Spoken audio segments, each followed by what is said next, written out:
أعوذ بالله من الشيطان الرجيم بسم الله الرحمن الرحيم أنسى بكتاب ولا تمام بلوغ المرامتي ببندا بام دولم كتاب الطهارة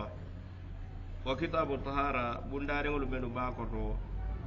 باب المياه بن بدندم يولو لكيتيولا بولة حديث من بلو جم عن ابن عمر رضي الله عنهما قال قال رسول الله صلى الله عليه وسلم أحلت لنا ميتتان ودمان فأما الميتتان فالجراد والحوت وأما الدمان فالطحال والكبد أخرجه أحمد وابن ماجه وفيه ضعف. عن ابن عمر يمد ابن عمر رضي الله عنه ألما على دنيا لا كاكونتاني أتي ابن عمر نيما قال أتي ابن عمر نيمكو قال رسول الله صلى الله عليه وسلم أنا لك إلى صلى الله عليه وسلم أين بنكي أحلت لنا ميتتان ya halalandiro kenye fenju faren fulala fen fure fula wadamani anin yele fula fa amma almaytatani fure fulo nyin fal jaradu wala mukuntingoti wal hutu anin yewo dor safa hutu wala nyebati والحوت عن النيو وأما الدمان بريال فرودي يمن حلال ينديني فالكبد والطحال ولم كبدوتي جسو والطحال عن كفو كفو أخرجه أحمد إمام أحمد لحديث في الكتاب وابن ماجه عن ابن ماجه وفيه ضعف بري كتاب سبل ابن حجر أقول لا أنفو بني حديثو نينتو لا ولا أنفو نيم كومي نغلو كمفر لو نالكو ني حديثو ننكارك المرفوع ولا أنفو بيوت وكمال على نين كمونين ننكارك حديثو رفع كو ابن عمر أني موي على الكلال صلى الله عليه وسلم كومي وكارولا يقول لا أنفو بيوت مناتنا حديثه نادا سلومنا على سندو عبد الرحمن أنا بعد فلولو زيد بن أسلم دينولو لمو أنا أتولى لفيلا وكما لو عبد الرحمن نين وليامتا نين يامتا فامالا ويامتا بن عمر ما بار ابن معين كومي ويه نين مولكا كومي مولا أنفرنولو ولمو وكما لو حديثه لسندو لانفو بيولت بار لنا دول ممبك أبو زرعة موسى حديث لناتي أنا أبو حاتم إكو حديث وني موقوف حديث لما ركم مثال في ابن عمر أبي لوريك ولا ابن عمر لكمم يا فاهم لو كمل وليا سهندي ولا كارولا كومينكو صحيح موقوفا عليك موقوفا كم ابن عمر لكمم أمان كي كومي ابن عمر كولكو على لكيلا كو صلى الله عليه وسلم وساحت له من يوسهندي وموقوفني الدار قطني عن الحاكم عن البيهقي عن ابن القيم عن ابن القيم ابن حجر نينكو اكو هي في حكم المرفوع برني موقوف ميالكو كما ابن عمر يافو عن مرفوع بلكيتي كيلي ولا من دابكو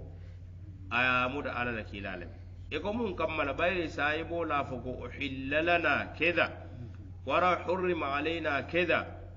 وبكو أمرنا كذا ورا نهينا عن كذا كم نساء بكو يا دان نيلة نينكو كاري ورا يا حرام يندم مال نينكو كاري أبكو نساء بكو يا مر نينلا ورا يمفتن نينل وتكلا سايبو يوفاكم فيل أجيب يا مر نينلا sai bo tew han kar ka ma fo ko ngamra le kila sallallahu alaihi wasallam bal nya hadithu nyin kuma kama nyin abe ka aka fa ngamra ala kila sallallahu alaihi wasallam waray nyi haram yandi male fo mo si ñin fono comme qiyaso si ɗum no ñin to ba ya fama mo ko ye ñi halala yendi ñele adu sayibo la ka fo fanande ware ñi haram yende sayibo to fo la kum fi ya fama ko mala hanne ka raka ma fo alakila sallallahu alaihi wasallam ko tem bare ko me o hadiso ko me o be ko hadiso me ala ko be ko ka fo alakila sallallahu alaihi wasallam wala ko tem bare sayibo ta hanni la kum fi ala la dino to a fo ko yeñi halala yendi ñele o mu fe haram yende wala grawde ware ñi haram yendi male adaw mu fen halala na sayibo ta hanni la wala abada ado sayibo mo wala men yala ko mo tilinde wala moti waltida kuma fo ala la dino to même man taraji abada o kammala be ko amari ka fole ko alkira sallallahu alaihi wasallam wala kote o kammala ngame nga joto moy ako fihi dhaf la nyi joto atihal ngame ngalo ne kufukafo na melu mamanda ka moy baake ko me kufukafo to ka ko ya kufukafo nyin ko ma nin juso e sutiyata ñola na mamela imame kufukafo lo bar juso ye wolo be yango juso na imaje banjalu ngo nim moni le yango fa e ka o fi mamulu men di mol akadi ya ke bali wala juso ya fa okay juso nyim anin do kam da kufukafo baro ka wule mulunkel wara saka ko koy mulunkel o wasu na afana mbuka bamba yaran juso buka bamba ni mo be ni wayda ni be ni le kilo wala ka aha akamo ma ko yelo ka yelo nyim fon ka yelo de da na yelo la mangasino lo ma fanande ustaz ma dama na awala na o kamale ka nyene tola kufukafo nyi na yala ni jibe be manke anin juso be manke fembam bandi na o kammala ke hadisi yo waran kitab ti la fo fi dhaf ko men ga ko kunti ngodum ma man kunti ngodum kunti wonyimmu amu tila ti akatile e ma yedin sama boyta tembodo ni na re kam wala fifa ngo be la dom si jambo be do matu na jara na akadomal ko fanam adata wala mu jaradit la hadithu nyim alakila sallallahu alayhi wa sallam warani hadithu ibn umar yin kuma min fotem me yaro ko hadithu nyim lahu hukmu rafa dalilu lati ko mem jusot adomo data ado mem kufuka fo fanada adomo data ada e fen fula fanan foje wala mu nyinti nyim fen jufaren fulolu idata wala mu nyewo jufaren oti anin fen ko jufaren o wala munti kontingo jufaren na nyin jodo alimu ne faham ke bala nyin hadithu na natina nyin bunda jitunya alimu ne faham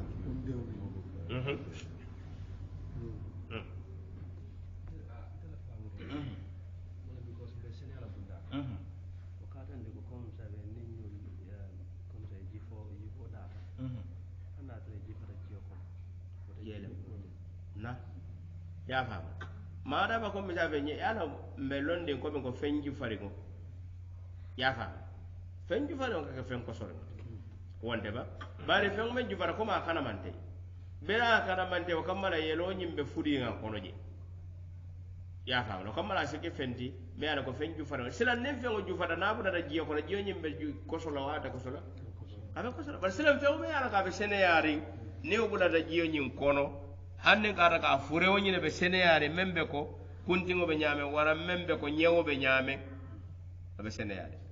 o sayina ne misal fa hanna sero la fana yeleman nyi joto moyi nen kata ko nyewo faata jiyo kono wara nyefaare ngo bula da jiyo kono abe jiyo sero yeleman wala ta yeleman de asadiya yeleman baro ko do mun hadisa o mu ji senu ngolet bayre nyefremu nye senun nede de khalas wala da ke ba ya sambana je o kamala man kala hakili ku ya de mala hakili diyale na خلاص حديث مو دليل يا رفعوا من مجفوت فين جفرهم أحراميات من أتدعو فهم حديث بيراك أحل لنا ما يتدا يا فهم وجود فنا ورو سايدا يارا ورو يلو فنا دم مسفوح لا دم مسفوح كم إنك أراكم بكرة يلو ما يراكم كوبا كفيندله يا فهم كرة تيرو واتو الدم المسفوح كرة تيرو واتو يلو ما يراكم كفيندا نسمو كفيندينه ويلو ينفنم دومو تدار وكمل يلو ما يراكم سيار لا كبوري موتا يلو دومولا مسلمو وانينا يلو دومولا أبدا bayre hadith ko wada mana nay yele fula oto kayda wodro yele ko tangolu wolu man dañ bar musin ka ro kedo tembo do be masalan e mari e si subo fa ye subo nyin jani hansa jani re mo nyaaw nyaaw ko wala yelo si tara tansun dim suwo bar fo haram ya dal ba wada da jeda al masfuh ya fam wada ta je aliya jani karero men ko sa hansa yele control beje wolu man jefende bendi ala ko wolu haramu wolu haram yaata nda bira ko uhilla lana maytatani wa daman o kayitane woto yaara jufoñim jufo haram tan ko sole maata nda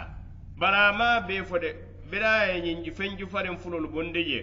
wala mo kuntiŋo ti aniŋ ñew o kammala wolu hani jufo a halala yaata o kamana masala moje karero lo jo daadu la jiyo fa jagara ko kunde wala ke mudana ke bula ko e ke tabeto kana teri tato na kana teri tato nyewo fana atambita abu hurairah hadith huwa tahuru ma huwa al-hillu maytatu ko bañin ajiyo be senendir laale man senendir langole mati a jufo fana وفنا محلال ولا نعلق القرآن ينكر سورة المائدة أحل لكم صيد البحر وطعامه متاعا لكم وللسيارة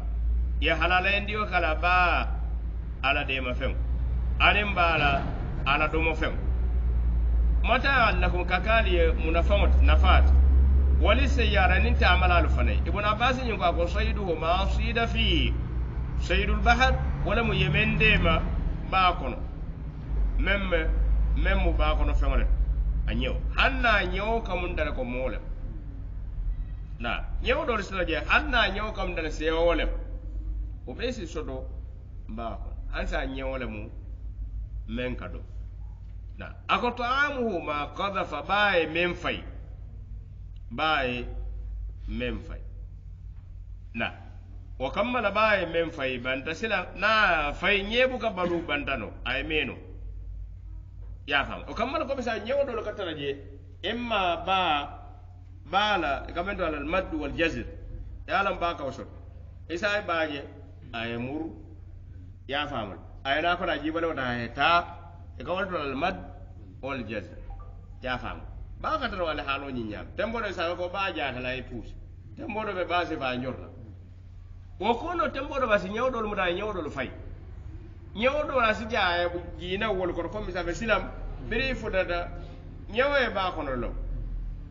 ya faama fo ga nyewo jele nae la ka tamale banko kinsen ka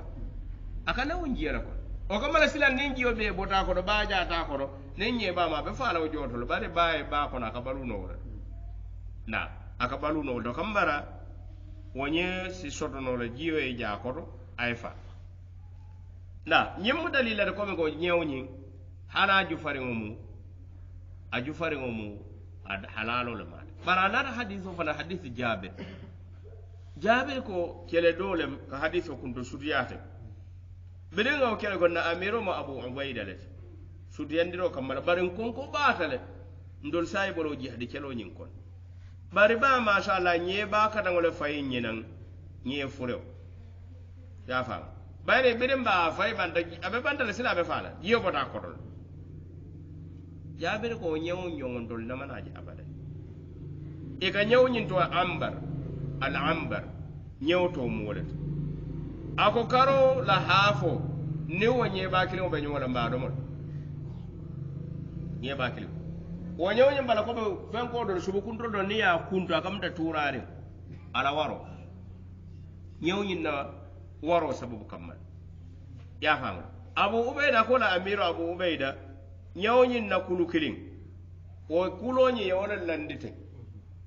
bara kuloña sikata sandolo mose sara sere di ñonko mo ko de ini la ñonko mo tambi ñewo kara kulo ko to du ñewo la waro sababu kammal ala la dafe mbara mu ala ñulu ay domoro no bondi haqiqatan ba karola hafu ba domol idolo fanam bire fansi la fandanan na de ya domo na biri na da madina alkila sallallahu alaihi wasallam ina ta fu alkila nyina keto alkila sallallahu alaihi wasallam ko e ko ala domo har jawlam ala men findindalina fara ahim fanan do man ndi yel do dim fanan na nen ka raga do wale buluwo al do dim fanan da alkila sallallahu alaihi wasallam ina da do samba na alkila na ta ado mo kayta ko men ko ni hadithu mo dalilo ya raba ko no juf fem jufari mo ado mo data na alkila sallallahu alaihi wasallam aji be nyin kamala kanyul sondo mo tengu bale tol na be nyola ya fa mo sa fo no mala kila nyin ka fo ya do mo tembo telephone te je sako sa telephone nin telephone wada do ba telephone daga nyi bala jog ban janko fon sa do mo no ba bar nyin mo wara jibe ko konko le be do konko asifuda na e tora de e ko ma sta kado bara wanyanya en kamar purke sondo mo tengu ni fara nana da ka ko mo fara kila sallallahu alaihi wasallam alkila bara puraye sondo mo tengu ko halala fa wala dum afamo ya dum kaidan de ko sikata ji nyemmu fende me alo halalo wala mati adata bade alkila sallallahu nama ke halalo da fa de sonna adom wala ba abada o kammala kunti ngo fanambe be wala nyam ba lon nalo yenyin da bonde jede nen kunti ngo nyim masala moriya pompili ñiŋ pompirilaŋol le meŋ ka fa fo tembo ne karga ya pompe wo mu posino le de moo saa domo bam e maa fo ye wo domo de wo mu posino le ti wo kambale maari wo haramuyaate mala ka dom bayri posino meŋ be yo si moo fa wo si moo fa wo kambale moo fo misilimeya moo fo abada ita fana ko ha kuntiŋo ñiŋ bara juufo ñiŋ halalayaata wo kambala i ñiŋ pompe le yanda hande le biri ya pompe ya faale bude sila faariŋo le kaa wo domo de na haditha mu daliloti ko jusoñin si domonol anin kufu kafo o kambare tol teyelo la haramu yandiro kono o mu don nalla kamben kuti na haditho ka itandi fanam nyewo fanam anin kunde hanni fada jiyola kon o jiyoñin te ko sol bari e furewo nyimmu amu fensen nun e bolal jiyo men kono jindinde mba waran ji jamalem adiya yene mata wala sero yene mata wala kola yene mata be mumo be hansa be seniyal o kammala la yele motol sababu kammala ko to manja ko sotol de nem fi mo yele mata fensen wala hansa mo de mati fensen ngo wole mati la ana bi hurairata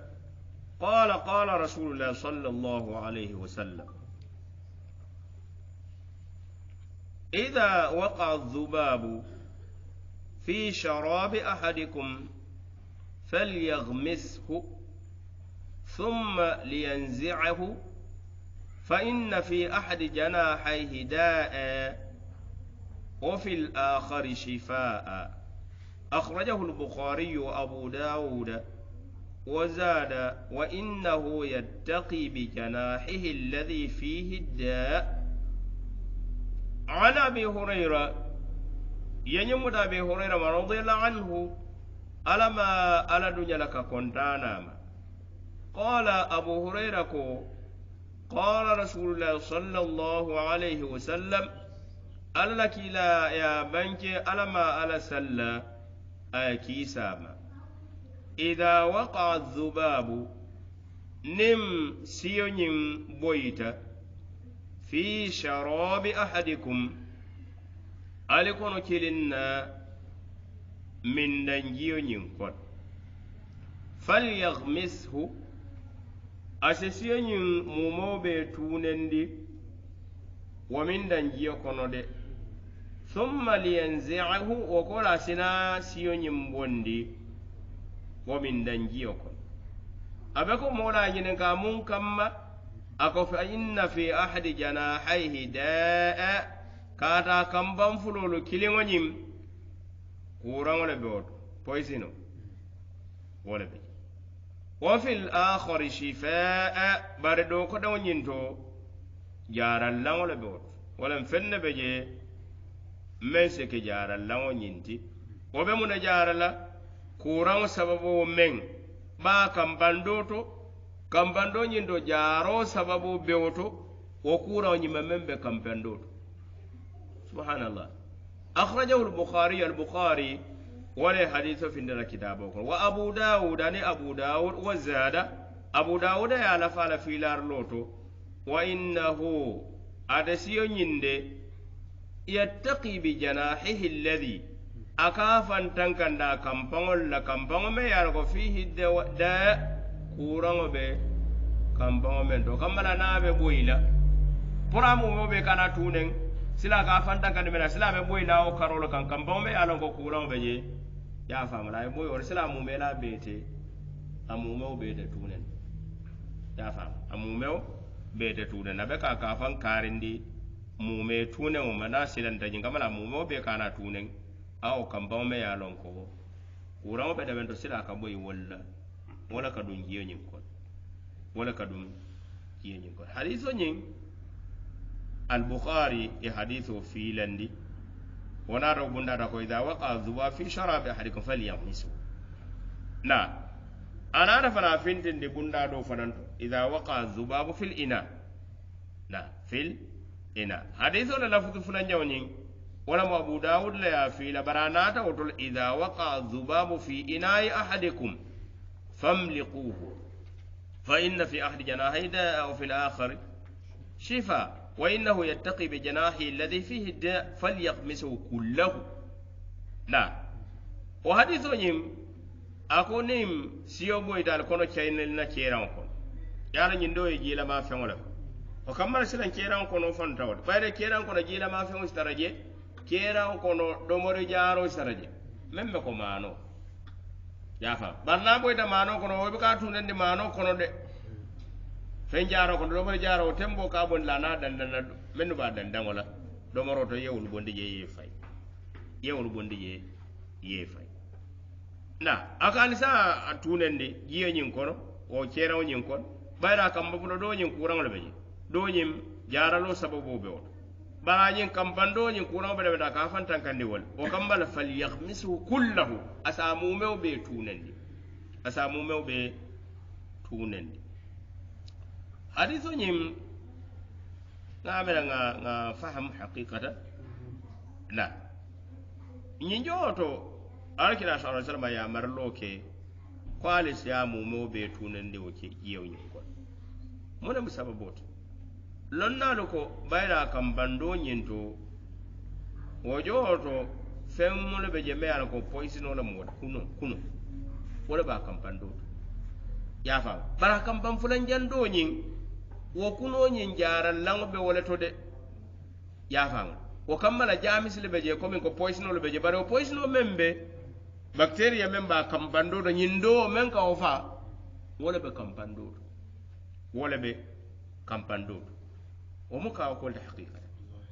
la wo kamala silan abe ko fengol men yala go mo sinal te wala kabe masala den ka daga nyimmu dimba fara mo jiyete yano te benda de na ko kamala sila nindi mbawa regiyo warandi sila ba fala abe dimba fala bar dimba be de tan rengiyo nyino mumbe la be tan siyari hani de wa kamala sila ninyi do ya fanya me londo alhamdulillah hadith al-kila sallallahu alaihi kila lam docteur ba na al-kila lam docteur ba bay men ka kuran sammana mol balokon men ka mol kuran de mo alal sila ni alal ka faayadu na yin kuran karen ga molu kuran bara sababu mun yin o kamale ta so sonon abadan wala la londe docteur yafo koma sabadda ko men ko siyo bala ala kambando nyindo ko men ko fengol be je men si mo kuran ni do poisino bara yin kambando do men be je dun den kala o kampango nyin den kala ka boy ta fana o men be je ko poisino be je ko me afengolo koma ka siya la banin kala ka mo mela be do nyindo nyin sila wala ka nyindo lo destroy wala ke iburuka wasabata londe ko rolo docteur olu la kiskisol do furata ma haqiqatan bare men fana ka ko da muna anna fara ko be hadisi do nya Abu Dawud ko be na boyda aka boya o kam fawla ka me alon ko kura be deben aka boy won ya fa ko mu ala ile ha mo defana siyo nyi na ko me pura e boy wo karo nyi na da hakika pura e boy wo karo nyi ka ana lon ndiro la hakika ne ala kila sallallahu alaihi wasallam ala fana ma lon ndi wal sila ba lon no jade ne kara ka be boy la aka boy o kam pawla ada lon no bare ala wala ya yin kandama nyin joro bana lon le ko mo foje men fana kumata baka hakikatan wala mu nyinde nyin joto ko be lon nan ko nyi ya marlo nyi ko be ka tunande o jiyo kono ya fam yana findinde je ko be ya fo nyin kamal sila o jiyo nyin e mare sine fam muna fa o jiyo nyin ne wona den jiyo bulata siyo bulata min dan jiyo kon amanke jiyo dam mat min dan wala mu nyin askeno mari la juusi askeno mari la nonoti ya fam ada segeno no da jaw fanantite sila ne gara ko siyo bulata fe o fen ko no dron aw kamba bonde silete yamuda yewo mume o bebo ebe do bonna do bina ni me do be nono tira nono bonna ite dun tante ya ka fa siyo le bulata je abina ba fa siyo bulata je fori dun de ko ya bomba na ada sina ke tinyaro aya manke min fegro mume la be da ka nyana min fegro be yo da jaw ya ba la hakika ya fa do be ja sigeno la boro le fam bori da jaw fa me ala ko nyanda minna siyo na da bula ko nyim bula nyanyin sile nyanda bonna adum fenda jaw la ma amuda madala o bori ka bote o sak la ko dara skeme lu ye bori ka bo yin sawol si e na bula ko lu jili e ada lu mete ya dai lu mo fala bula da ko sile nyanta bonna o kammala bara wanya o nyam don nan ko yin jodo ya marlo me jam manke ko me kono to dia kule beje amanke wajibi ro kammala amanke wajibi ko ka ko ni siyo bula da ko nyanta minnal ala ga jemo don dali o kumo ya fam amanke ko ma muka wajibo de mari nyanda siyo nyin tunen dila kono le e mari yana bete ya sako ni kana ko fende ma de me yana ko fen kum male bata na ka bo ngabe kala tinyaro le tabe kala na fol tinyaro kamara janni ba tinyala e boro fo siyo nyin te tusino la ya fam ala o poisino me kira madama ya mu me be tunen da kono kambe ke karande menna wala musilala ala mantoro be bolalde ala mantoro be bolal na o kamala nyin joto e kana muta masalan comme amuka wajibo de akila sallallahu alaihi wasallam ko sa tun je sa ya bondi o ko le sefa mun fa ko be wajibo wala mati kam bay fosi wa kan ni yake o bete ya na da hadithu do to Abu Sa'id ko fa innahu yuqaddimu summa wa yu'akhiru shifa akamen tambindi wala mo kambe o me ya lon ko fosi no be don da ka wala tambindi akamen du kundi men kala banda be boyila ya faama wala mu kende ya be mentu o kammala be ko way fasarlo ke Abu Dawud la ka fo ko yattaqi bi janahi kuma kila akawle ta na hadithu kayitan di fanam yara siyo fanam be seneyarin ne de ada bulata men ko fo do mor lemba waram min fennemba waran jilembam abuka ko ada abuka atinya fana badara kila shara sama ko ka alamu mewbe tunenda e ma je ke ba samana wala kama ba samana jaarle ku kambe bana la mu me be tunen da ko lon na ko nyin tembo ba ske da bulata men ko ji kan do na bulata ji kan ya mu me abe fa la fa de fa abe fa la sila ne gara ka ju fole ma de sila ko sole ma de o ro ji nyin fa na ba da ma ko jiri o ji ba o kama na sibula no jiri ko na fa sila ne gara ko ju fo ma ro kama ko mi sabe ne gara ka fen ko sore no ma fa ari ngoti ko sole abe kosol na o kamana wala na lon na ko haqiqatan akaitan ni komi siyo nyimbe abe seneale da hadithu nyin kono ya marlo fana be je komi ka siyo mu mew bele ka mu mew be tunandi giyo nyi kera nyin kon ya fa o kola e mare sina bondije e sina abondije bar komi sabe nen kara ko domoro nyim ma fo ya tunandi domoro kono fo duma ya fa o kamana komi sabe sila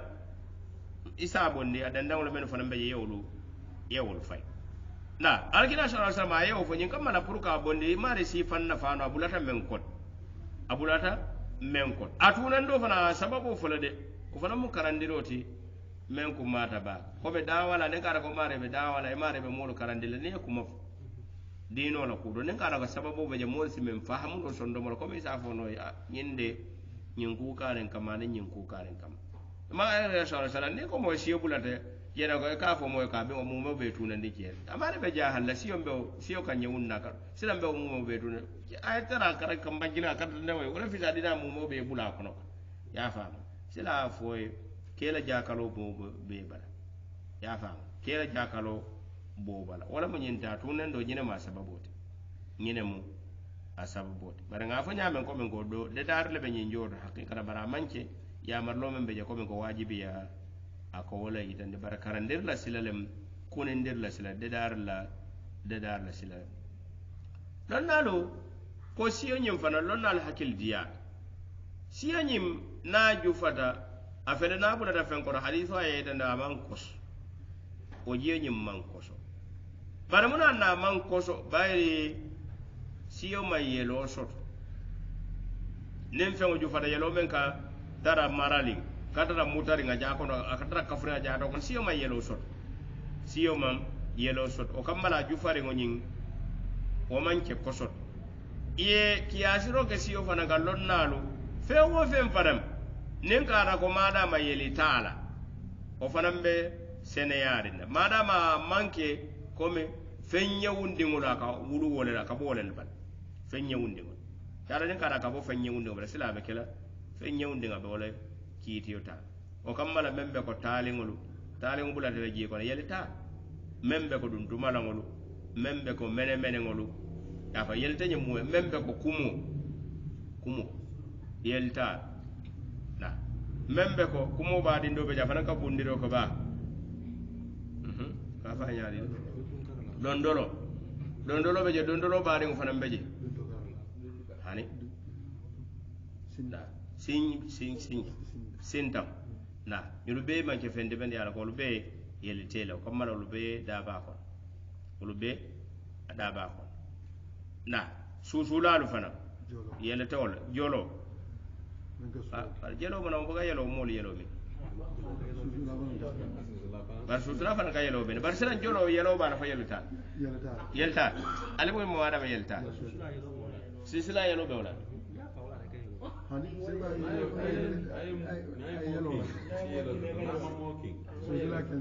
susula ni aken so ma mena ni aken so fa yel katala kele bu ka fi na alas almoy mo madam yeltala men ka sule na o kammala lonnalu yewlu fanam offensive falu fanam bulandije na hadithu mu dalila fanande yara mona nyellonde ko do me jamano molu be kibirla muslima yewlu sabana biri na muslima yewlu saban ay saban ko mi siyola mantoro londe ko do bana jaman laban londo ya fin mantoro me siyo nyin dam pawni na bar hadithu e saban jele biri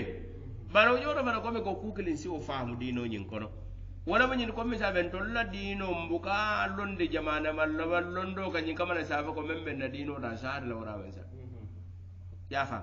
nyin jamana la bal londo anen nyin fen ko londo nyin biya sitara sahare mol bula ko ma be sahare senen so mo wadi la kiskira abe membe julu bulu kunun o fa ngona ban sa ya fam o kamana to la dino nyin kamana kalima ne akula menna da hadithu wala akila sallallahu alaihi wasallam alquran ba nyin to ndolo bukalo molu la theory ka ila jama'at ban theory me ala ko nimbiya sada seni so masila manole ya fam o kamala bannen ga ra ko mi saben to nga fe so na dino do ala kila ala le ya wala ala kila sallallahu alaihi wasallam ya jama'at la ban londo na do fana ya fo akan na dan kene ya ka wala lafa na dino mo dina to nyaala ala kila sallallahu alaihi wasallam wala be jama'ano men kono e man nyin londo so em anyin joran so do mo se kiskis ro kano men jamisle be siyo bara waran jam man to wonon dile be kerim o wato buruka lonno fan ko be nyimbala fenne be jeme ala gasi motoran na atigi baro nyawnya ala ya londala ko mala muslime ya mu dina to nya malat haqiqatan fonsi ninyin ko findira kan na dan kene ya aka wala bandal dan kene ya be mbulle biri o kam mala nyim findira man findi adun nafa ko da fanan bala wala mun yinde menno be laaren nyim faranna ya fam bare dol be hana muslimo lu kono fewo fen ko be ni jamar la londo e men findi do kala laare wol yafa o kam mana nyim mun to le joro de kam mana si dawa kala alla jamaana la ballondo alla docteur ya londo alla kanyim men fo don la kila ya saba ko nyi do birim sanje wuli kilim kemenani ko na o kam mana o munye joran al buro da wala kala o munye joran de kam mana pour kam molu convince no kam molu sondino yeson ko me dino amuto nyal sako nyi londo lu men yana ko ya kara do be laare ngala fanan be laare lo kam mana nafa ba to de nafa bara manke ko be nafa dala bari mem mudro wala mun yinda manke wala mun dolla limanaya ala la kilabo ko mola wala kila sallallahu alaihi wasallam sunno ngawlo nyi jamaana la londo ka abada wonte abada nda fona fana ko min salbe fewo fem fana ko ma nata ala la kitabo wala la kila sallallahu alaihi wasallam ko be mbo purufule soto la jamaana la londo la karola hani ya fa nyi jamaana la londo ba han sabe yiri wa kanne qur'ano se do fo wara alkina sallallahu alaihi wasallam sunno se do fo do man fu do fo ma fo na e man fu do ma fo kamara ni man fu do ma ndol da fo ko ni fu da ma wado men be dalili mane ala wonte abada abada hadithu mo ita bi idinillah Allah bi danga yimbunda la bambide na ana bi waqid al-laythi radiyallahu anhu qala an-nabiy sallallahu alayhi wasallam ma quti'a من البهيمة وهي حية فهو ميت أخرجه أبو داود والترمذي وحسنه واللفظ له عن أبي واقد يمد أبو واقد ما الليثي ما يرقى قبيل الليث ولد كيما رضي الله عنه أنا ما لدن لا ككونتانا قال أتبو واقدكو قال النبي صلى الله عليه وسلم أنا النبي مو بنكي صلى الله عليه وسلم ما قطع من البهيمة من كنت بيان البهيوم بيان البهيوم نغا كونو فانوندي بي فيو فندر دا فيو كونو مم بوكا لنكن مرو كينو مولي على فيو يا فام وكم مرا بوكا بانكيرو كينو على فيو ما ترى مم بكو بيان بيان بيان كون نيكا تربالوري foka be yana kuma yin moyino ban a banki ala fita menna ya fa ko ko ro banki buke la dolu moyide e ke la dolu moyide wonda ba na hani si sew ni kara si sewa dingol la filta wara so lingo be do maka kuma be ke karan na ko nyi aka mem fota wala mo nyinte de so lingo lo ba de do ma kayra ta je nyam kuma dingo filta wara wuro dingo filta o dembo ka wuro ka moyide olum wonda ba bare ko do fo e wulu kam beele moy bam adim fili wulu kam dim fili wulu kam wuro dim fili wulu kam yew moy ya ta na wa kammala nyine mo bahiba bare sila ne kara ko nga kere sila nyine lo mo nyem fenna no ko mo nyon ko mo ni so bahimat la na nyon ko mo ni so anem baade saji e kawle tol khana hadithu ni hadithu la sababu jibe isalo mem mo kere o ti jahannin do ko no be wala mo beyam albahayumul men ala ko bahimatul anami ka domole ko me abe wonde ala mem boko do mo data je bare o mu me fongol be boko do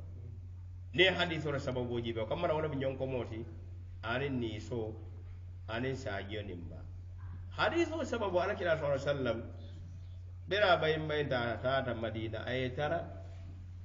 ko me ka fengo de ka men do wadak nya do ba do mo safa no ko be ni situlo ya fam e kamenke wala mu nyende nyonko mo yana nyonko mo ko do men kata kamento la salamu nyi nyonko mo kendo ko kuntuje purusi wada ko de da amanna da wala aliya alghanam men ba dhan sajiyo ay aliya sot aliya nyi ko me ni sajiyo ndo lan saji sifal de kamiro lu masot ko me fenye turuba wala katareda ya fam e fenyo buga ko min dollain do fenyo bete nyame ko be subu ko tara bara fenyo nyin kadra waralin to kada tada internet ni futa internet se me ba saji sifal gela ya fam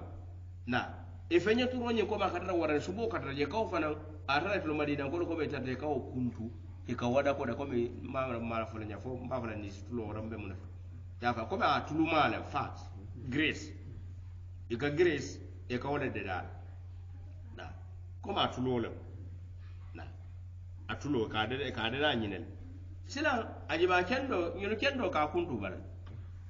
yafa nyuru kendo e ka kuntu bala alakila sallallahu alaihi wasallam ay tara walla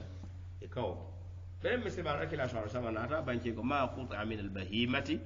fem waran men kuntuta niyo be men bal masala men kuntuta man tiyolu faje masala men be ko tiyolu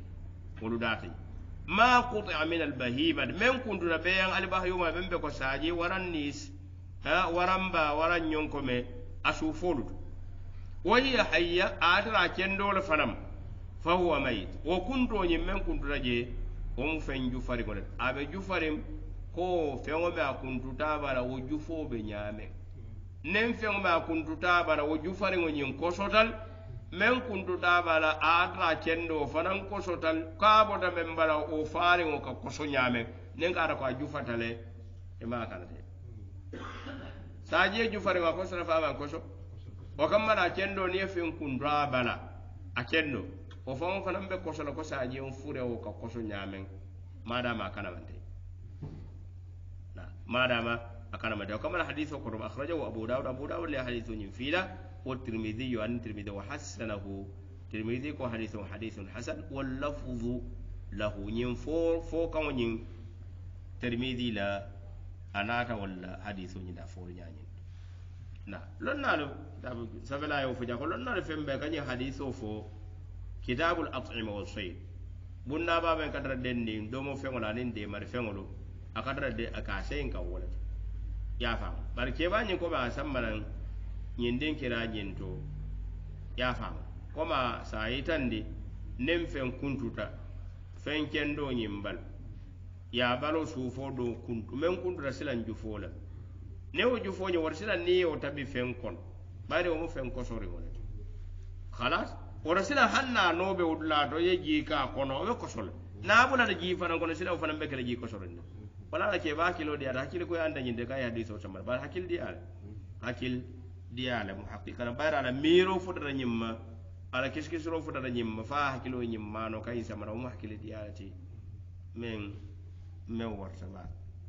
na kama la hadith nyin abu daud ya fila fi kitab al-sayd tirmidhi fana ya fila na kama la hadith nyin tirmidhi ko hadithun hasan المهم حديث لا إسناد رقم دول بيجي من يالا قولنا ديامتا إلى كونيا ين حقيقة بل حديث على أقل تقدير كم موسى حديث حسن لا حديث ينك كم كيباني ممو كتاب ديال ابن حجر كتاب ين كنت سوريا الحافظ ابن حجر وكمل ما حديث لكوبي ناتي na komi ngafo nyame tartale era kila sallallahu alaihi wasallam na ta madina eka nyonko molula sanamul kuntule anin be mesa wala musaji akata wala la nyem fenye kuntruba mem manke nyem fenye fema de me e ke tiyo bari subu bala kataraje kamale ka kuntule sida wada ko ka ka wala na ka ke greso nyit na kem mala katare ka do mon na alkila sallallahu alaihi wasallam na ta banke nim men kundanyi be ale ba yo ma kendo men kundu ta bala obe ju farid ne o domo haramta ate domo la adon ko fen ko soro ni abula fen fanan kono abe ko sol la haqiqatan na nyi yoro lon nalu ye nyi haditho ke la tunkum baati de sariyan kidi la tunkum balu ko akake dalilati ko fewo fen ngara be ale bahi ma be balurin tembo men ne fen kunta bala men be ko nyonko mole yala sanamu kun waran saji la yala wo fenye tunkuru ba kuntato waran men be murun danyoyari sila men kuntu ta bala kiti be kala ko me wo fewo nyin akosota ya fama bayri fenju faringo kosota kambala haram ya ta ka domo anin ke famura dun nabula da jik fanan kono de alan ko jiyo nyim bekela ji ko so ringolet o kamala nyim fanan be mu abe mu merin ne adamu mahsubi wa quta min hayawan maitatu taif ballon dal ko nyim fanan mandra mu merin de silam masalan nen ka dra ko kome mbota wala men tambi nen kundingo singo kundudum akendo ya singo doron ne soda fa ngota de atita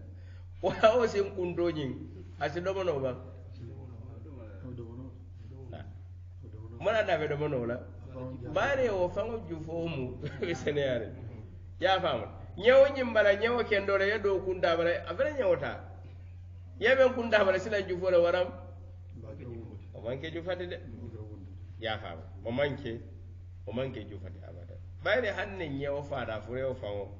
a furewo faŋo le mu hanna mu mewo beele mu jufote wala manke jufati na o kammala omo hakkil diyate lonnaalu lonnaalu la kumoto kammala amantara mumerin de amantara mumer lonnaalu ye fendolu fana meŋ be ko tiyolu be ñaameŋ komi baalu tiyo waran saajiyolu fana na suufo ila kuloñiŋ waran ñonkomo fana na kuloñiŋ yewolu bondi je anda kendo be sabe tembo do be saajiyo tiyo kasi ya baaka mantol la jan saajiyolu saaje si tiyolu kuntu e ka meŋ bondi bala ya fama o manke amanke kosoto waran kuno tiyo ya wuta bala bari madama na suŋo ma wutu de